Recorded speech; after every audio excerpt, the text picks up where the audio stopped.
you trust in us and we'll be champions. Ada sebuah kisah yang diceritakan oleh Syaikh Al-Yafi. Kisah ini terjadi di sebuah daerah bernama Roya, yaitu daerah yang terletak di kawasan Irak. Di suatu yang cerah, bertepatan dengan hari Asyura atau 10 Muharram, ada seorang lelaki miskin yang menjadi tulang punggung keluarganya mendatangi seorang katli, hakim penguasa yang kaya raya. Kedatangan lelaki miskin ke rumah kadi tersebut adalah untuk meminta sedekah beberapa potong roti, daging beserta beberapa keping dirham, untuk membantu memenuhi kebutuhan keluarganya. Setelah si lelaki menyampaikan tujuannya dan sang kadi menyanggupi permintaan si lelaki miskin tersebut dan berjanji untuk memberikannya nanti, lalu si lelaki miskin tadi pulang ke rumah dengan harapan dapat makan di sore hari bersama dengan keluarganya.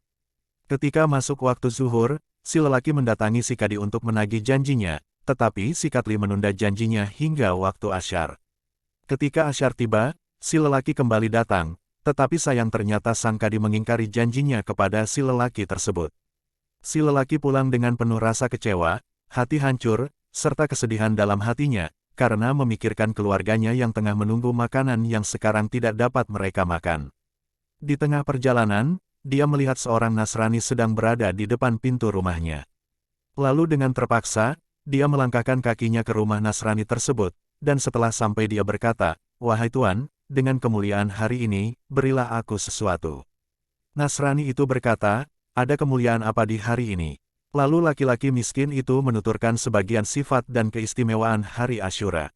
Mendengar keistimewaan hari Asyura tersebut, lalu si Nasrani tersebut berkata, "Aku bersumpah demi kemuliaan hari ini, sebutkanlah apa yang kau perlukan." Lalu lelaki itu pun diberi banyak barang yang diperlukan, bahkan melebihi dari kebutuhan yang dia sebutkan. Ketika malam datang, dalam tidurnya si kadi bermimpi melihat istana yang sangat indah dan megah. Emas dan perak serta mutiara merah melapisi istana tersebut, lalu si kadi bertanya, "Untuk siapa istana indah dan megah tersebut?"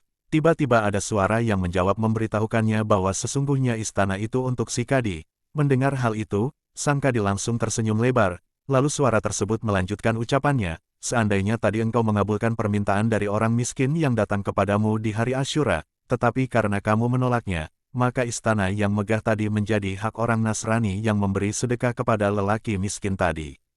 Sang kadi pun langsung terbangun dari mimpi tidurnya dengan rasa takut dan penuh penyesalan. Ketika pagi datang, si kadi tadi buru-buru menemui si Nasrani, berniat menukar apa yang telah diberikan si Nasrani kepada lelaki miskin tersebut dengan nilai yang berlipat ganda. Ketika si kadi akhirnya bertemu dengan si Nasrani, dia pun menceritakan mimpi yang dialaminya, tentang balasan dari Allah atas apa yang telah dilakukan si Nasrani tersebut kepada si lelaki miskin yang mendatanginya. Mendengar cerita si kadi, sang Nasrani pun menolak mentah-mentah tawaran harta berlimpah yang ditawarkan oleh si kadi. Bahkan si Nasrani itu pun akhirnya mengucapkan 2 kalimat syahadat dan menjadi seorang muslim, menyisakan penyesalan yang dirasakan oleh si kadi. Hikmah yang bisa kita ambil adalah sekecil apapun pemberian kita kepada orang lain, Allah Ta'ala akan membalasnya. Demikian, terima kasih sudah menyaksikan, semoga kita mendapatkan manfaat.